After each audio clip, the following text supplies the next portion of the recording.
សែនល្អមិនអាចមានអ្វីប្រៀបបានបនលឺដែលហូស្មែនមកផ្លេឡងនេះពេលរីត្រីបានត្រឹមឆោម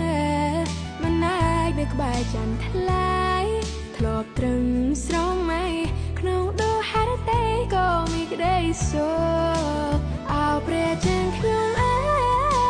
យអ្នកគង់លែងណាអោចេញសៅកាព្រោះតែអ្នកនៅសែនឆ្ងាយអោព្រះច័ន្ទខ្ញុំអើ